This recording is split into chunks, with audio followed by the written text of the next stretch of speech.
distribution of high DC voltage. And again, I repeat that this is for primarily laboratory purposes, that is for research work and some testing work. There are a lot of electromedical equipment, etc. They require high DC voltage. Some of the application side also in power engineering, like electrostatic precipitators, electrostatic painting, they require high DC voltage. But primarily today the requirement is that we have high voltage DC transmission lines as well as we have high voltage DC cables. So we require to test the equipment which will be used in conjunction with such high voltage DC lines, whether it is a transmission line or a cable. So we are going to discuss that aspect of high voltage DC generation. Now, electrostatic generators, probably you have studied somewhere in your school or level or somewhere, I don't know. But nowadays, it's hardly used except for some demo purposes. We have other circuits now. That two types of circuit will explain, as you can see on your screen. One is asymmetric circuit, the other is symmetric circuit. Although my note is arranged in such a way that asymmetric circuit is at the beginning, but I will start with the symmetric circuit first. So let me show you the symmetric circuit.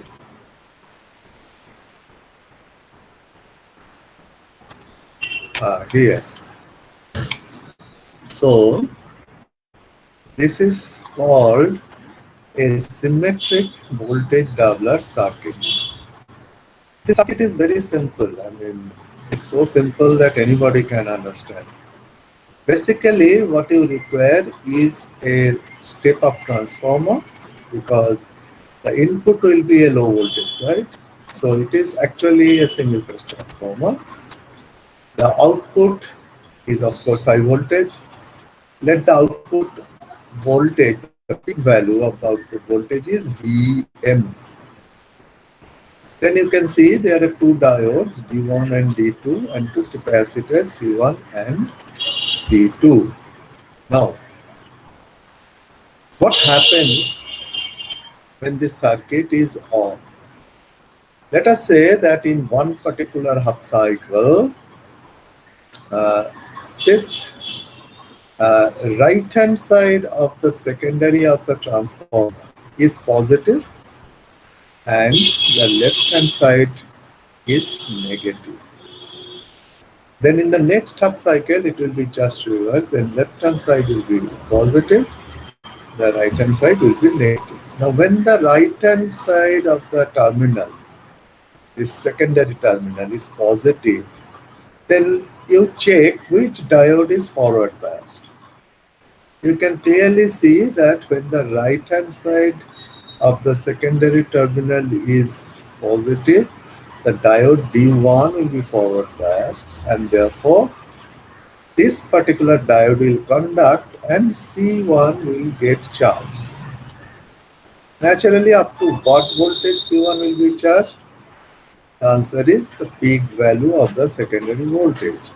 So that's what it is shown here, that it will be charged up to a voltage of Vm.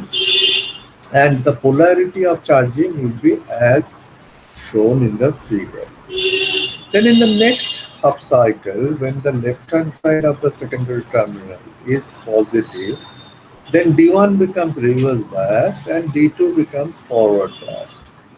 So now D1 will not conduct, but D2 will conduct and C2 will get charged.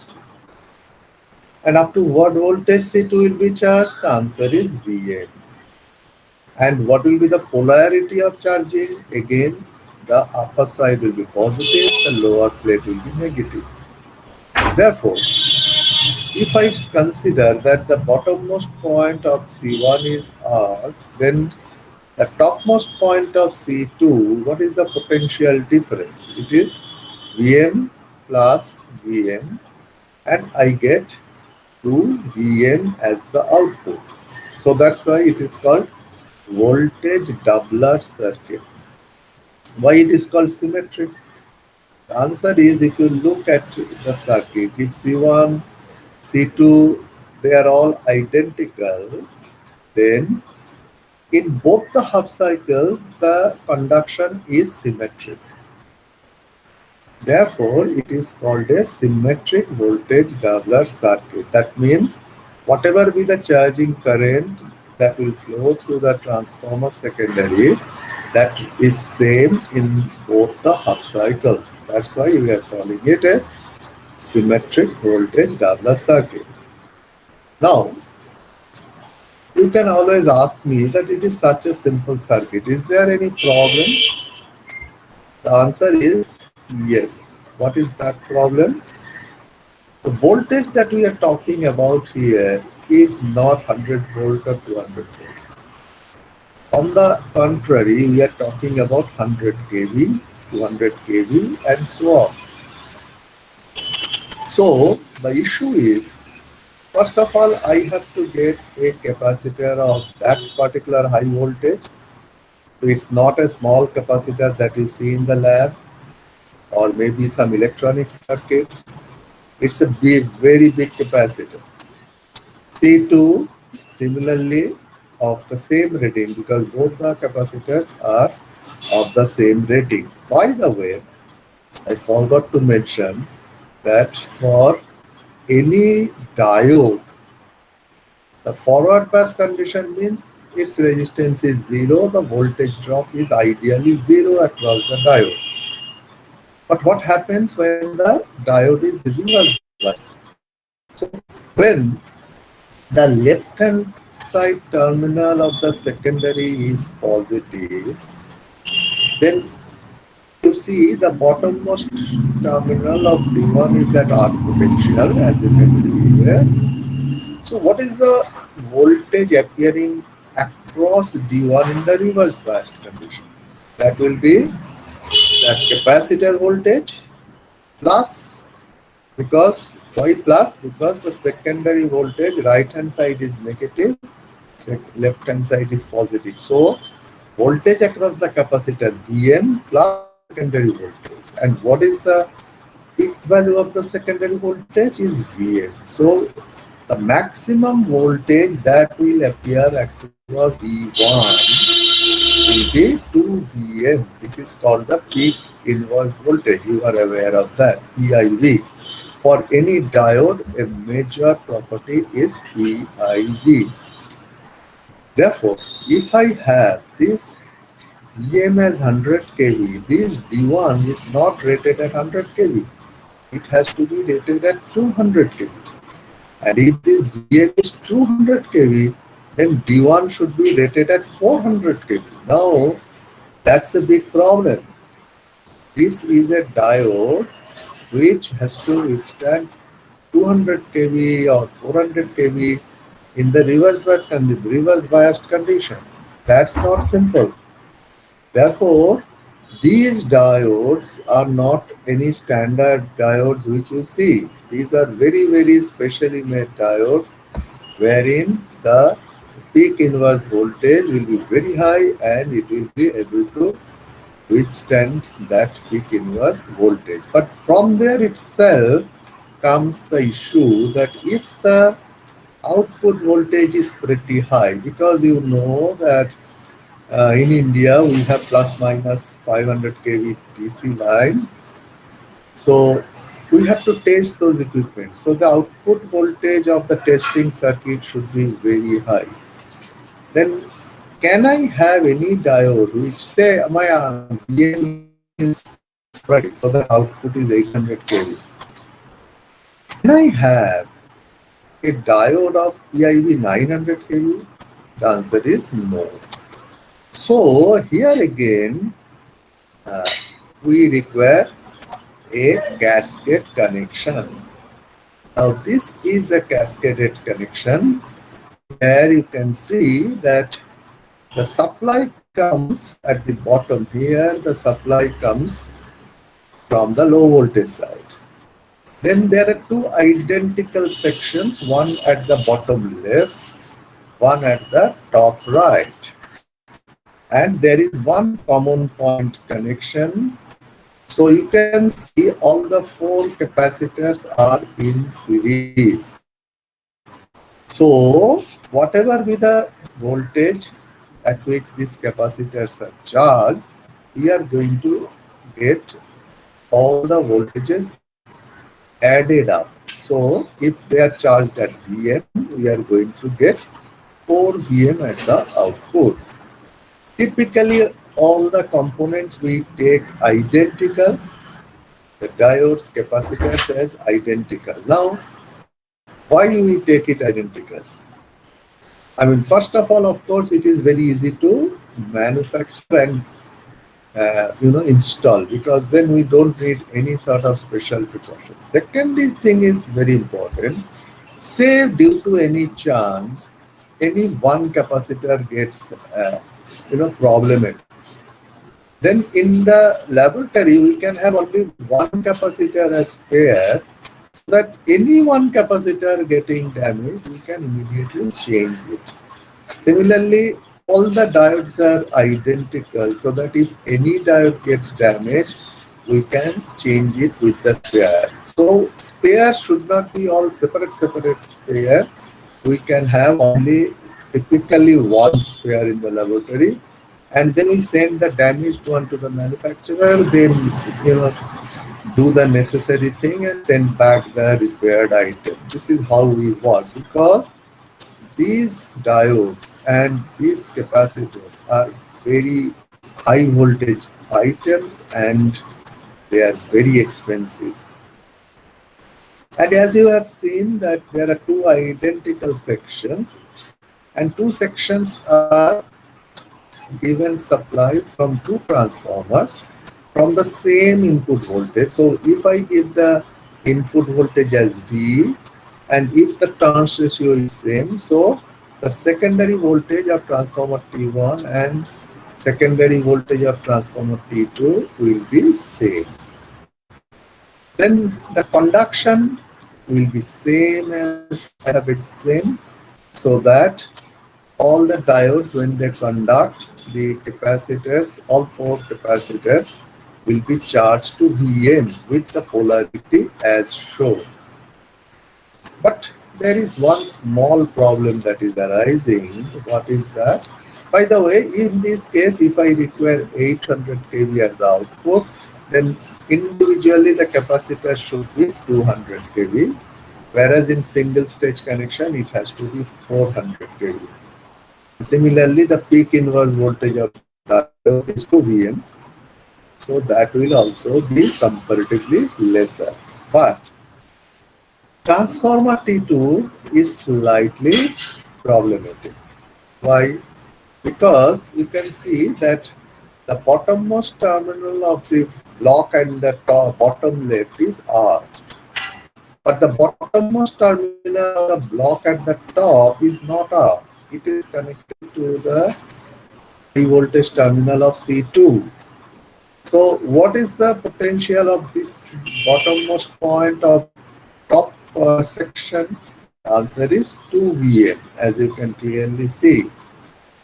Therefore, this transformer T2, the tank of the transformer, I cannot first of all put at arc potential, because then the transformer, the line will have a very big potential difference. Typically, this bottommost point should be R, but here the connection is such that it cannot be R. And so there is always an issue that how much insulation I have to provide between primary and the secondary. Well, normally it should be same as T1, that means 200 kV, whatever be the voltage across this. But since the bottommost point is not R, it is at an elevated potential of Vm. So the primary and secondary requires an insulation of 3 Vm, because 2 Vm is the base potential plus Vm is the secondary potential. Now that will create a trouble, because if VM is 200 kV, then for transformer T1 I require an insulation of 200 kV between primary and secondary. Whereas for T2 I will require 600 kV, which is too high for this transformer. So what will you do? So what we do is we take T1 and T2 as identical. Again, the logic is very simple, that these T1 and T2 are very expensive transformers. Now, if by any chance, if any transformer goes wrong, then one particular transformer will be still operating, and if necessary, we can interchange the position with appropriate mechanical arrangement. Then what to do about the insulation? We generally put in between the low voltage and the primary of the T2, we put a transformer. 1:1 transformer, but with a very big potential insulation. How much will be that? That will be 2 VM. That is very high. But that will provide the 3 VM between T2 and R. But that itself creates a trouble, because this isolating transformer, which requires a 2 VM insulation between primary and secondary, although it's a 1:1 transformer, so it's a low voltage transformer, but I have to give 200 kV insulation. Now that's not a very happy situation. So this circuit is modified. How we modify it? In this way. Look at this.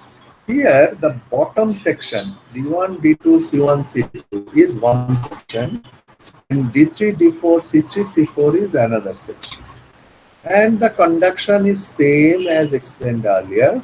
That means when D1 conducts, C1 is charged. When D2 conducts, C2 is charged, and so on. And they don't conduct in the same upside. And all capacitors will be charged at a potential of Vm. So I get 4 Vm. So that's the cascade connection. How I handle the insulation? Well, this is done in a very simple way, that instead of the previous one, where you can see it is a 2-winding transformer, this is a 3-winding transformer. Primary winding 1, secondary winding 2, and there is a tertiary winding 3. The ratio between primary and is, say, V is to Vm. Ratio between primary and tertiary is 1:1. And since it is a single transformer, so naturally we have to give the insulation for that particular voltage level. Therefore, and if I make T1 and T2 identical, then how the primary of T2 gets supplied? It gets supplied from the tertiary of the T1. And since 1 and 3 is 1:1, so if I apply 100 volt at the primary of T1, the tertiary of T1 also gets 200 volt, and therefore the primary of T2 also gets 200 volt, and therefore the secondary of T1 and T2 have same VA. And since there is an insulation between T1, there is no need of any isolating transformer. The primary of T2 is being supplied from the tertiary of T3, which is already insulated from R. Yes, of course, the transformer T2 cannot be placed at R potential. It has to be placed on an insulated structure. That is quite clear. But at the same time, the transformers T1 and transformers T2 are identical, and it is therefore much convenient for any lab to operate, as well as whenever you have different components to order, the price goes up. But here, since we are ordering identical elements, we will get a lower price. So this is what is symmetric DC voltage generation. As you can see, it's very simple. Only issue comes is how to get a very high voltage rectifier. That's not so easy. But let us go to the asymmetric rectifier circuit. This is the asymmetric rectifier circuit which all of you know. This is the half wave rectifier circuit. And I think this I need not explain. It is so simple that we have a step-up transformer of ratio V is to Vn, and in one particular half cycle, the diode D conducts, and then capacitor is charged up to Vn. But in the next half cycle, when the bottom terminal becomes positive polarity and the upper terminal becomes negative polarity, diode D is forward biased. And the load is connected across C. Now, sorry, diode D is biased. Now, when diode D is reverse biased, what happens to this C? C will start discharging through RL, because this load means object that I am going to test. What is this object? Again, I told you that this will be insulation of conductors. So RL will be quite high. It will be of the order of several megaohms. Therefore, this discharge, what will happen? We see discharging through RL. The time constant will be pretty high. C discharging through R, the time constant is R into C.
Cycle at the voltage 0, please remember that next half cycle, as soon as terminal A becomes positive, diode D does not become forward biased. Why?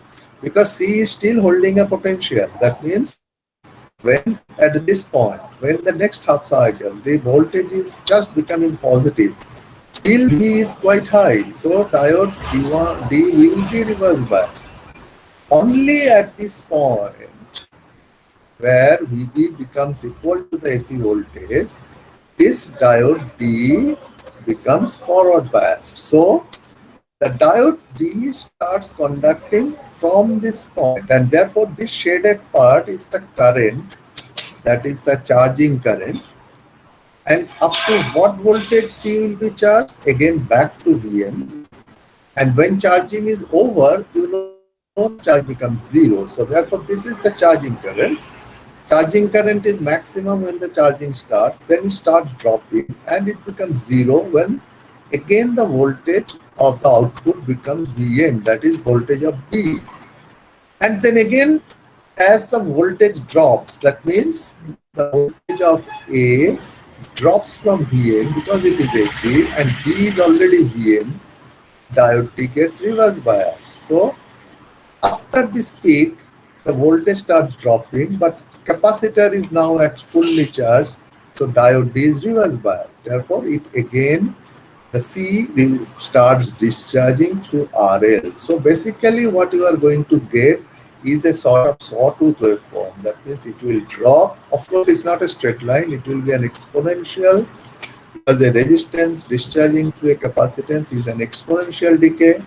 So it will be exponential, then it will be charged along the, this will follow the sinusoidal curve.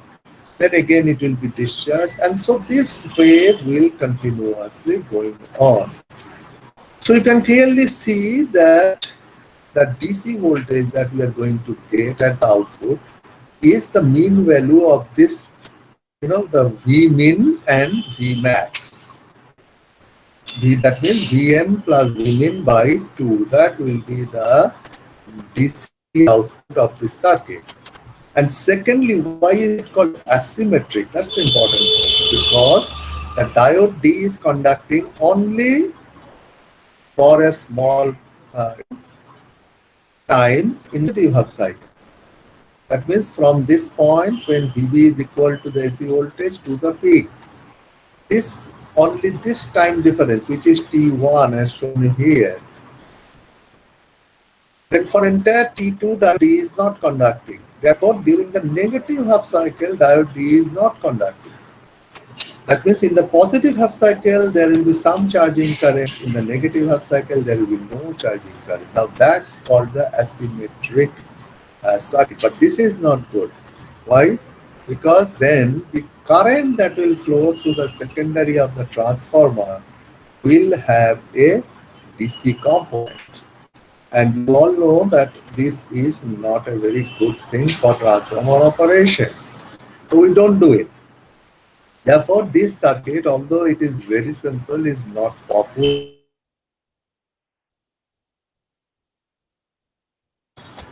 By the way, you can see what is the peak inverse voltage of this diode.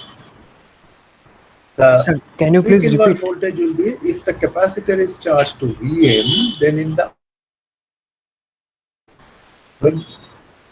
yes, please. Sir, you are cutting off. Sir, your voice is breaking. Voice is breaking, sir. Can you repeat why it is not used? Okay, I will get it. Maybe some net connection problem.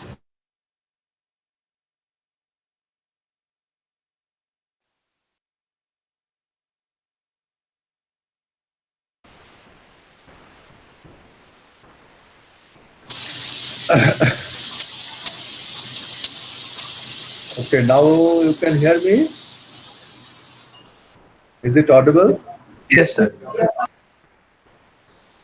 Okay, now see this circuit. It's very simple because you require just the step-up transformer, one diode and one capacitor. Problem is the conduction. Because you can see from this diode D conducts only from the point when Vb is equal to the AC voltage to the peak value. That means this shaded part, which is equal to T1, which is for short duration. But for next entire T2, diode D doesn't conduct, where T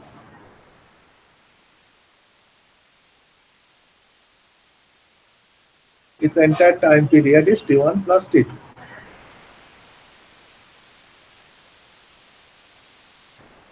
Or in other words, only in the positive half cycle, some conduction takes place, not in the negative half cycle.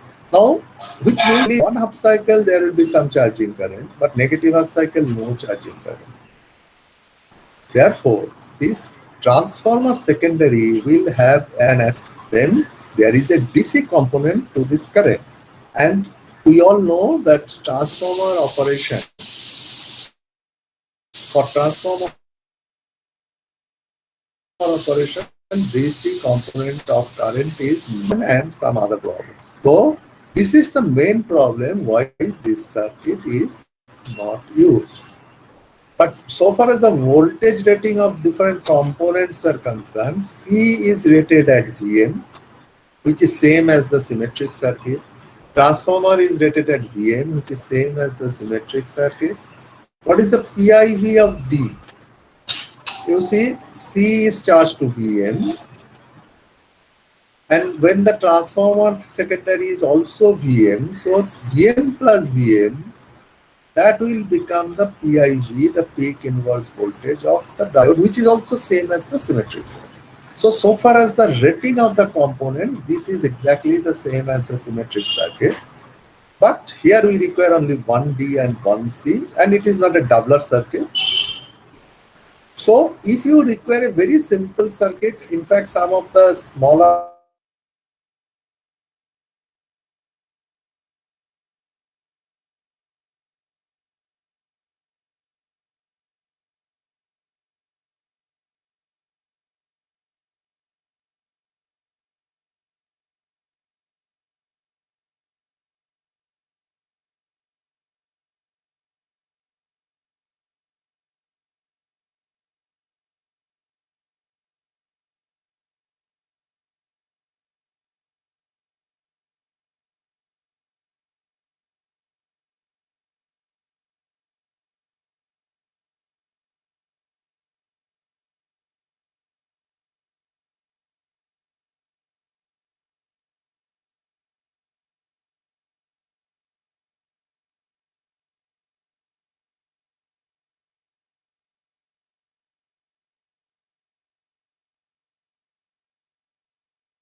and it will be R, because otherwise lot of floating potential problem comes. Even if that voltage may be of 5 kV, 10 kV, but in the overall testing it will create a lot of problem. We don't like it or we don't use it. So this is not used because of these two reasons. What is used then? So what is used is again called an asymmetric voltage doubler circuit. Now, what is an asymmetric voltage doubler circuit? This is an asymmetric voltage doubler circuit. First, consider the no load condition. That means no object is connected at the output. That means the capacitor C2 has nothing connected across it. So first consider that, it will be easier to understand.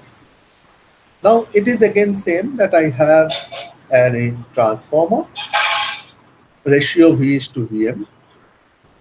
Then just like the symmetric circuit, I have two diodes, two capacitors. So the component wise, it is same as that of the symmetric circuit. Now, how it is conducting? Say the bottom terminal of the secondary, when it is positive, you can clearly see D1 will conduct and C1 will get charged. So C1 will get charged to Vm, and the polarity will be that terminal B will be positive, terminal C will be negative. So we will have a potential of Vm between B and C, that is the voltage of capacitor C1. When the secondary becomes, that means C becomes positive and O becomes negative, then D1 is reverse biased. Voltage that appears across D2 is not Vm, it is transformer secondary voltage plus the capacitor voltage, because they are in addition, because terminal O is negative, terminal C is positive. So this voltage will be in additive mode to the capacitor voltage. Secondary voltage is Vm, capacitor voltage is Vm, so the maximum voltage will be 2 Vm. So when D2 conducts, C2 will be charged, but now it will be charged not to Vm, it will be charged to 2 Vm. If you look at the capacitors, right, so C1 here is of course rated at Vm, but C2 will be rated at 2 Vm. This is the rating wise difference. What about the PIV of D1? Now, if you see, the voltage across C1 is Vm. So when D1 is not conducting, and secondary voltage is at its peak in the other half cycle. So this capacitor voltage plus the secondary voltage will appear across D1. So PIV of D1 will be 2Vm, which is same as that of the symmetric circuit. What about D2? Now you see that this C2 is at a voltage of Vm, 2Vm, right? So when the diode D1 conducts,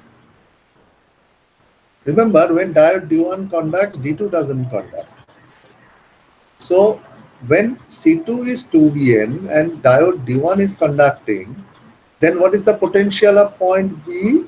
It is 0, because this terminal O and terminal B, they are all now directly conducting. D1 is conducting. So the maximum voltage that appear across D2 will be 2Vm.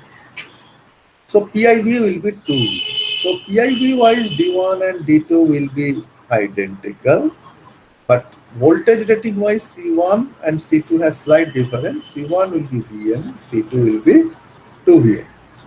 Now this is from the no load condition that we call it, and that's why we call it a Doppler circuit, because at the output I am getting 2Vm. What happens when there is a load? That's very interesting. See, when D2 is reverse biased, I'm starting from that point. Let's say C2 was charged, but now I have a load. So C2 starts discharging. Again, the same logic that this discharge time constant will be C2 into RL. That will be quite high. So it will discharge at a much slower rate.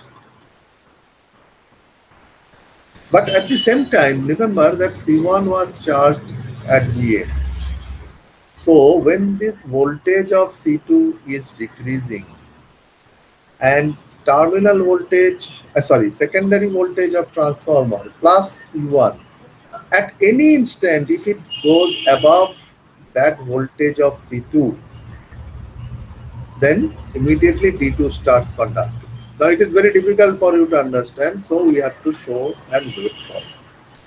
It is something like this, that I start from the peak value of the point D. That means which one is D? Output. Now it starts discharging. That means now D2 is reverse biased. So this is the point when at the peak value, first of all, this AC at the bottom is the voltage of terminal C. What is the terminal C? This is the transformer secondary. So this will be a AC voltage whose peak will be plus Vm and minus Vm. So that's what it is. Plus Vm and minus Vm. Then what is the voltage of VB? VB will be the capacitor voltage plus this secondary voltage. Now capacitor voltage is a DC. So if I say this DC is Vm, then this entire waveform, that AC waveform, is shifted upwards by Vm. So if I now draw this AC with respect to a bias voltage of plus Vm, as you can see here, I get that other sinusoidal waveform, which will be shifted by Vm, that is at B. But now from here I start that now that Vd, that is the voltage across the load, it is dropping. So now it is dropping. This section here, that is from this point, if you can see my mouse, it is dropping. And remember that when it is dropping, its value is not the peak value. Why it is not the peak value? Because it cannot really go up to total voltage, because when C1 and the secondary voltage, they together charge C2, Remember that C1 is also losing some charge. Therefore, the bias voltage that we are talking about of C1 doesn't remain Vm, it slightly drops. So that's why the voltage of Vd, the maximum value is shown as Vd max. In the right side you look, and it is different from Vd at no load. Vd at no load will be 2 Vm. Here you can see on the right side. But yet at load condition, that Vd max is not 2 Vm, it will be slightly less. And it starts dropping from this 90-degree point. And at this position, please remember that the AC voltage definitely is an alternating voltage. So that keeps on changing. And as I have already said, that this C1 has lost some charge, so it is no longer Vm.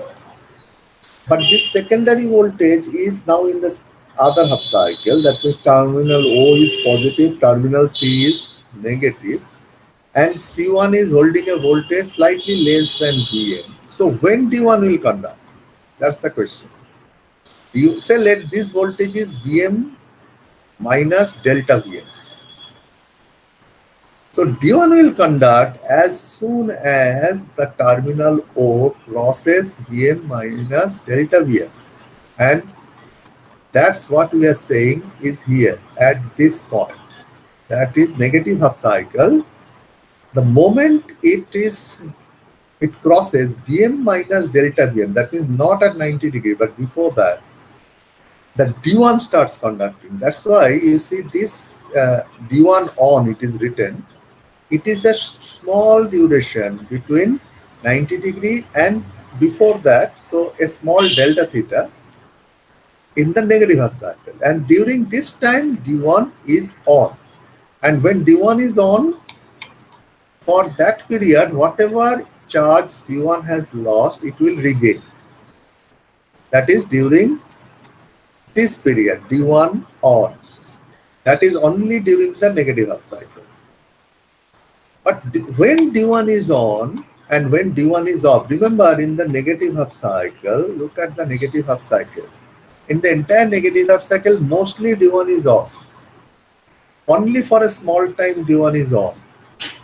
When D1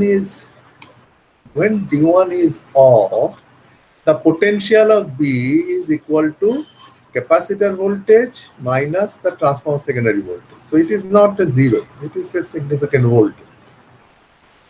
And the output voltage is definitely 2 Vm minus something. But the moment D1 is on, the voltage of B becomes 0. So just think of it that when D1 is off, what is the resistance, the reverse resistance of D2 and D1? They are coming in parallel with C2.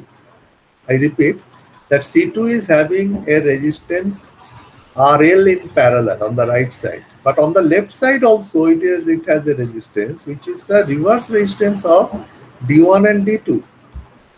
But when D1 conducts, the reverse resistance becomes only D2, not D1. So it becomes half. And when this becomes in parallel with RL, definitely the total resistance drops. And therefore, the change in the voltage of C2 will be much faster when D1 conducts. That's why it is shown that for this small period, the drop in Vd is much sharper. And again, after 90 degree in the negative half cycle, D1 will not be on. And so again, the reverse resistance increases of D1 and D2.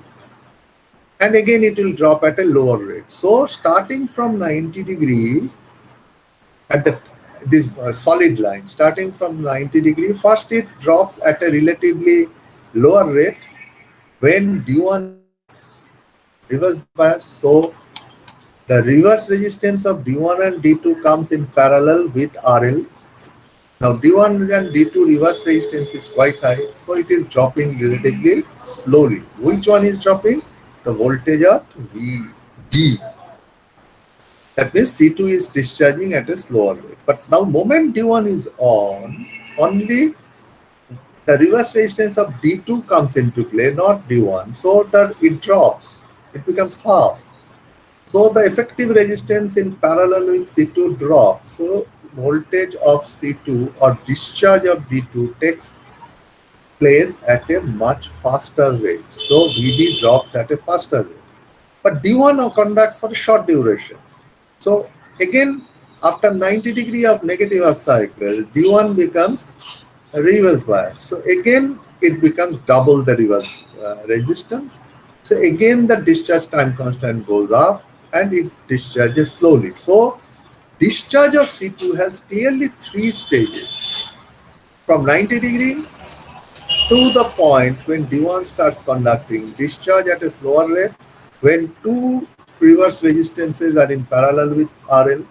Then when D1 is on, only 1 reverse resistance of D2 is in parallel with RL. Then again D1 is off, so 2 reverse resistance in parallel with RL. Again up to this point. Which is this point? This is the point when the voltage of D becomes equal to, that means voltage of D becomes equal to transformer secondary voltage plus capacitor voltage. And this is before 90 degree. After that, the transformer secondary voltage increases and D2 becomes forward biased. So, just before the 90 degree of positive half cycle, for a short duration, this D2 becomes forward biased. And so, from 90 degree of the previous positive half cycle, whatever amount of charge C2 has lost, it will again regain, and from VD min, it will again go up to VD max. And again, it will start dropping. That's the type of voltage waveform you are going to get at the output under loaded condition. And what is the conduction? You can see in the positive half cycle, there is some conduction when D2 is on, as you can see here, that is slightly before 90 degree to 90 degree in the positive half cycle. In the negative half cycle, again there is a conduction that is again slightly before 90 degree to 90 degree. So the current that flows through the transformer secondary is almost same in the positive half cycle and negative half cycle. And that's why, even though it is not exactly a symmetric circuit, but the DC component of current is not that much. It's very low. It is there. I don't say that it is zero, but it is very low. And that is why this particular Douglas circuit is universally very popular. Why? Because it can be used with same 2 diode 2 capacitor configuration with a single transformer. And one particular capacitor we require as a much lower voltage rating. And this circuit was developed not now, it was almost 90 years back, 1932, by the 2 engineers called Cockcroft and Walton. So this is today known as Cockcroft-Walton voltage doubler circuit. Yes, of course, if the okay, now voltage regulation, that's another important point. That voltage regulation, you know that what is the change? That is maximum output voltage to minimum output voltage. So VD max is my maximum output voltage, VD min is my minimum output voltage. So what we are saying is that average DC output voltage, as you can see here, VDC is VD max plus VD min by 2. That's quite clear. Let's say I is the load current. Whatever is the load current, very small. So the amount of energy transferred to the load will be how much? Of course, half C2 VD max square. That is the maximum value minus the minimum value, half C2 VD min square. That will be the energy that will be transferred from capacitor C2 to load. So that must be happening between, or rather during time T2. That means when D2 is reverse biased. During T1, at the bottom you can see T1, D2 is forward biased, and during T2, D2 is reverse biased. T1 plus T2 is the time period T, and T2 is very high compared to T1. So we say this is VDC into I which is the load current, into T2, because that is the time when the energy is transferred. So if you compute this, you can clearly see that del V2 is what? Vd max minus Vd min. That means in this figure, this difference, Vd max minus Vd min. So del V2 becomes I into T2 by C2. Since T1 plus T2, T1 is very small, we simply write T2 is equal to T. So 1 by T is frequency, so del V2 is I by F into C2. But C1 also loses some charge. I told you that because C1 loses some charge, so there is a difference between 2 Vm and Vd max. So what we are saying is that, let's say that charge loss is dq by dt. So it is C1 into dV by dt. Then what is this dV? Then dV we are saying is this 2V line and Vd max. This difference. So we are saying this is del V1, and we are saying that this is occurring for a period of T, that is the entire time period. Although you see, this happens not during the entire time period, but since this change is present throughout, so we are saying it is present for the entire time period. So del V1 is again becoming I by FC1. Therefore, what is the average DC output voltage? Vd max plus Vd min by 2. Now, if you look at this, if I say Vd max by Vd min by 2, what is that? I can say that top line 2 Vm and minus del V1, which is the difference between top line and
Test voltage is 170 kV and it is DC. So divided by RL, you get I. That is the load current. 3.4 into 10 to the power minus 4 ampere. C1, C2 is known. F is frequency. You put all these values. So what you get, that VM should be 85.051 kV. And if the problem is how much I require at the input. So you apply the turns ratio, it is 78.25 volt. But remember, this is maximum value, the peak value. The transformers are always worked at RMS. So transformer primary VRMS will be 55.33 volt. That's what we have to apply. So this is how we solve a problem. Can I have a multi-stage circuit? Yes. It is very, very straightforward. You can see here, only one transformer is required. That's the beauty of it. Then you can see the first stage is the first rectangle, A, B, O, back to A. So C1, D1, D2, C2. That's exactly what you have already done. Then second stage is C3, C4, D3, D4. Third stage is C5, C6, D5, D6. And C7, C8, and D7, D8. Then every C2, C4, C6, C8, they will all have 2 VM and we will get 8 VM. Considering the polarity and the voltages of the capacitors, here all the potential with respect to earth of the different terminals A, B, C, D, E, F, G. That means here A, B, C, D diagonally, then D, E diagonally, then F, G diagonally, H. All terminal potentials are here very clearly written. And also the nature of waveform at which terminal. That means if I take the terminal A, of course here I have an oscillatory potential, because the potential is capacitor voltage, which is DC, but sinusoidal voltage, which is oscillatory. Whereas the terminal B has a DC voltage. It is not oscillatory. But terminal C will have an oscillatory potential. Why? It will be C1 plus C3. It's a DC voltage plus the transformer voltage. So it's an oscillatory. So A, C, E, G will have an oscillatory potential. You can see A, C, E, G will have oscillatory potential, whereas B, D, F, H, that's on the output side, they will have DC potential. And these are the ranges of potential. So, I think, this will, I mean, if you read this, you will be able to understand. But I will like to stop here today. So I have explained 2 different types of circuits, asymmetric and symmetric. You will get the notes also for study. But, if you have any quick questions from your side, you can ask. Anybody has any quick question?